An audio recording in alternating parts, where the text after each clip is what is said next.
Good evening, and welcome to What's Your Story? For those of you who have viewed my show over the past years, you saw many different guests from many different walks of life come in and tell their stories. I thought it was appropriate if I close out the year of 2019 by telling some of my story. I have a very special guest here tonight to interview me. It's my youngest brother, Marion Reed. He's here visiting me from Illinois, and I thought what a wonderful opportunity it would be to get him to come and interview me. So I'm going to turn it over to my interviewer, Mr. Marion Reed. Good evening. So, Jim, would you please give the audience an overview of your life in Baltimore, Maryland? Yes, I was born in Dundalk, Maryland, out in the county of Baltimore, and my earliest memories of Baltimore, Maryland, and being in the county, very early in my life, unfortunately, I got exposed to the idea of segregation. That was a really big word. It didn't mean anything to me as a child. Little did I know that it would shape my entire life in Maryland up until the time I left. On the day of my birth, my birthday present was the doctrine of separate but equal. Brown versus Board of Education hadn't happened, and there were the civil rights movement was fledgling, it was starting again, but it hadn't taken flight at that particular point. I remember very clearly water faucets marked colored only. I remember segregated schools. I remember segregated barbershops and segregated stores and the like. I also remember being in a black community that cared about me. And we had our own stores and our own churches and our own shops and that sort of thing to sort of shield the children from the sting of segregation and racism. And as I grew in Maryland, I moved into the city of Baltimore. And by the time I was 18 years old, President Kennedy, Malcolm X, Robert Kennedy, Medgar Evers, and Dr. Martin Luther King had all been assassinated. So imagine you're trying to grow up and you're trying to find your way as a teenager, which is tough enough, and all that is swirling around you, the violence, the hatred, the anger, the destruction. It left an indelible imprint on my mind that I carry to this day.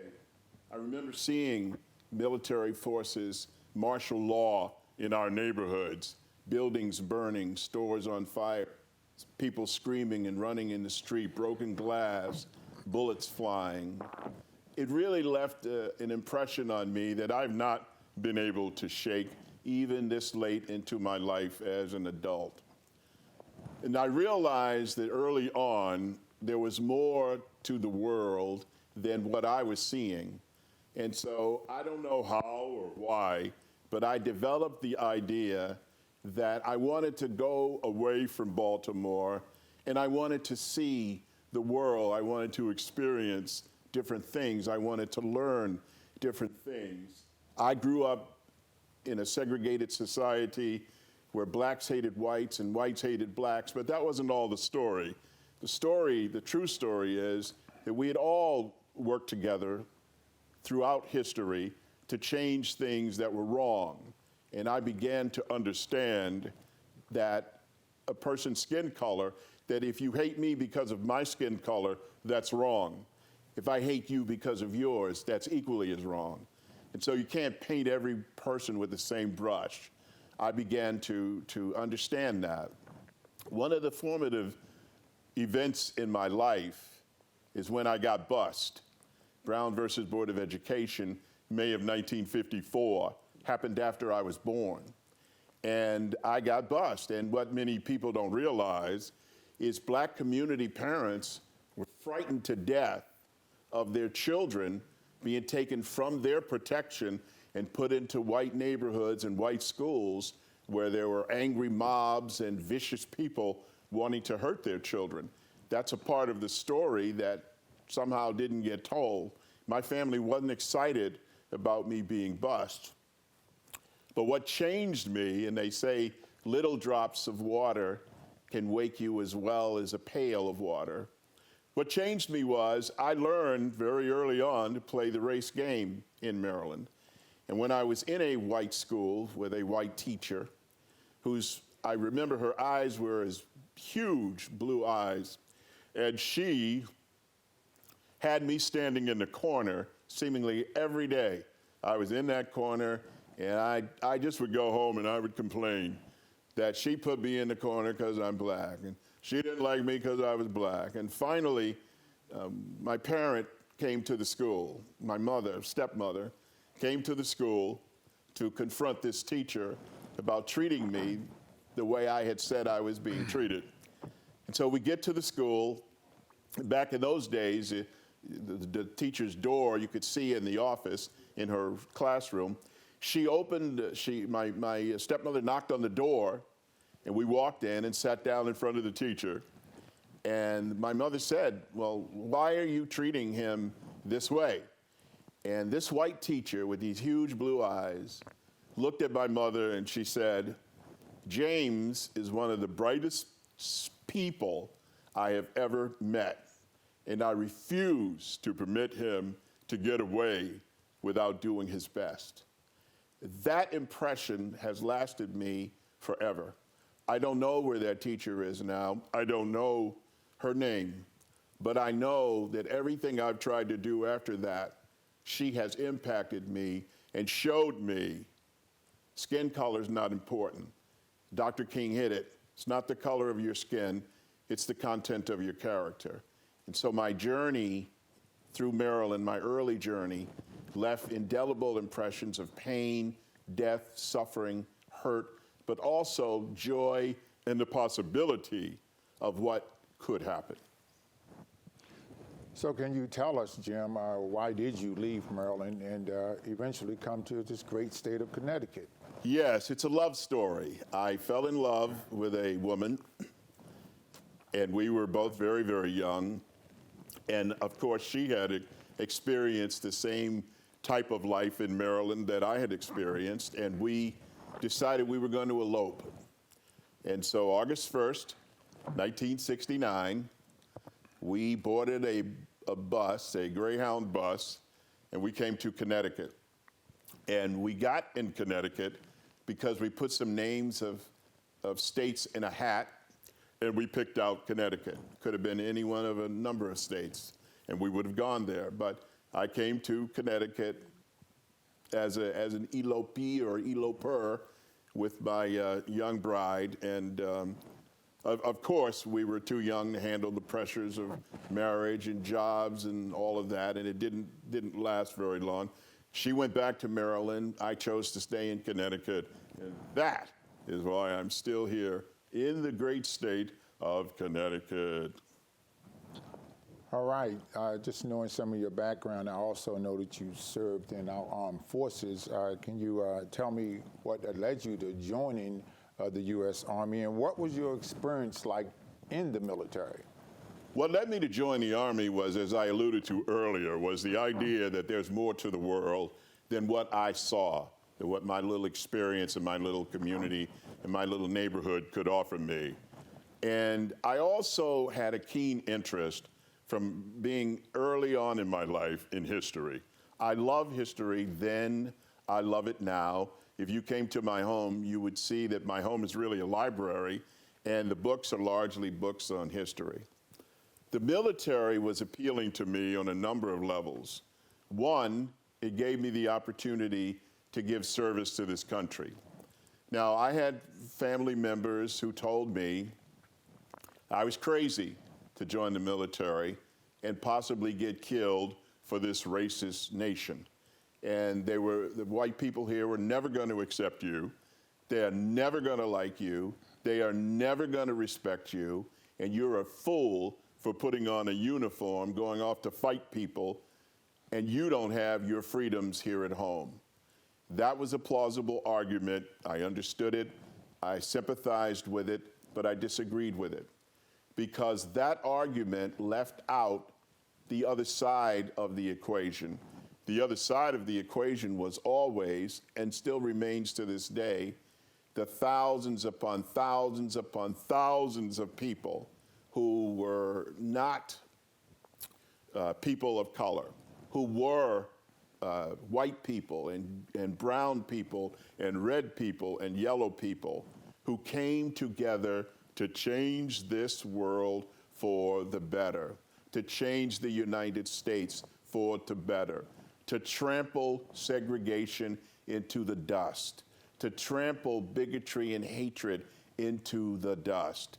And as I sit here today in our polarized world, us against them, it saddens me to know once again that the truism is the price of freedom is eternal vigilance. You can't let your guard down. I want people listening to this program tonight to know that the virus of hate is no match for the vaccine of love. There is no justification for hating. I believe that unearned suffering is redemptive. I believe that you reap what you sow. I believe that I was put here for a purpose, and you were put here for a purpose, and the other people are here for a purpose, and we were all designed to be in love with and to love and to take care of each other. That's what we were designed for. All of the other stuff we created, the silliness about educational backgrounds, cultural backgrounds, religious affiliations, all of that stuff doesn't matter. What matters is that we love, protect, and take care of each other.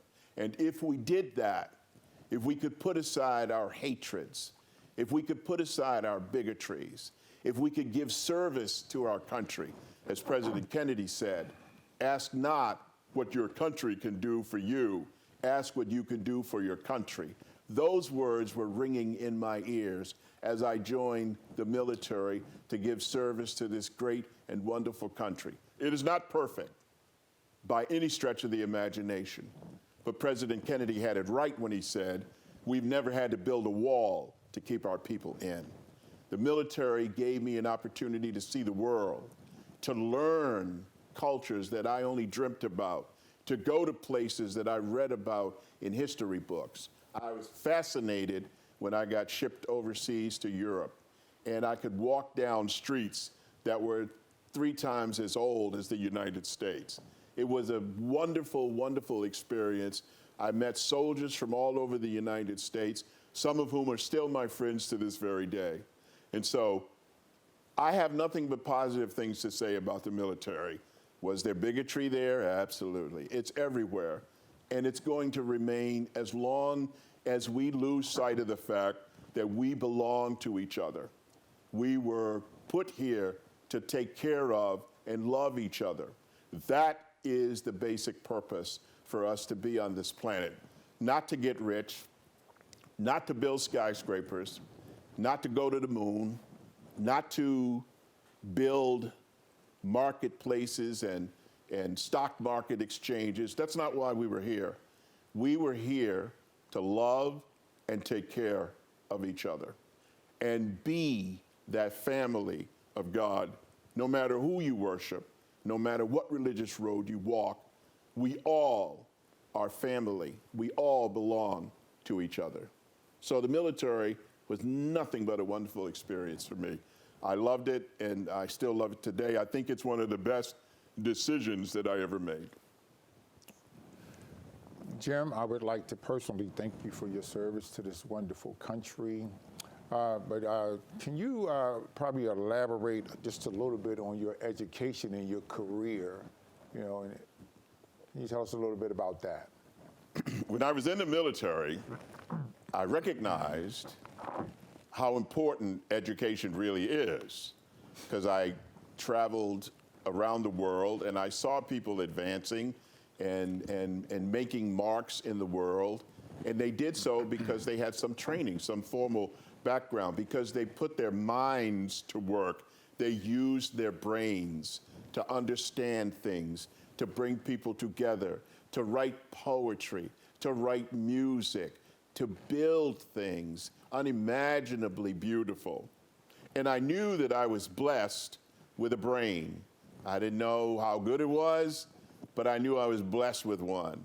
And I knew it would be ashamed if I didn't educate my brain and continue to do that, because that's where I began to really grow. If I read a book, I gain another person's soul. I understand that person better than I did before. So after I got out of the military, I said, I want to go to college. And I lived near Trinity College in Hartford. And at that time, the president was James English. And back then, the president's house was on campus. I believe it still is. And you could go up to the president's door and knock on the door. And one day, after I was released from the military, came back to the United States, I went up to Trinity College and knocked on the president's door. And I said, look, I would like very, very much to go to this school. I don't have any money. I just got out of the service. He took my name and number, and he said, you know, I'll get back to you. And I thought, yeah, sure. Well, I got a letter from Trinity College addressed to me and my address, and saying there was an interview set up for me to come up to Trinity College to talk to a group of people up there who were in what was then called the Individualized Degree Program, which was a program for adults. And I went to school as a student, full-time student, because I was out of the military and I had a GI Bill. But I got involved in that program, and I was able to get my degree in American history through Trinity. In I think three and a half years, I think I was really that motivated that I got there and got it done. Then, excuse me, I was lucky enough to get a job with the state of Connecticut, working in the Department of Consumer Protection. I loved consumer protection, absolutely loved it, because it fit my whole psychological outlook of service to people, giving back to people. And I was able to save countless Connecticut citizens tens of thousands of dollars in scams that they would otherwise have lost, because I was out there educating those people and going undercover and battling for those people and testifying in court, trying to bring the bad guys down who were ripping them off left and right.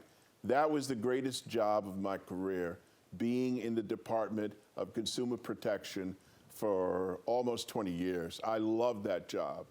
And then I went from there to DEMAS, Department of Mental Health and Addiction Services. And again, I was working with young people, trying to make sure that businesses were not selling tobacco products to young people. So we did a lot of undercover work with them. We put a lot of young people to work as well.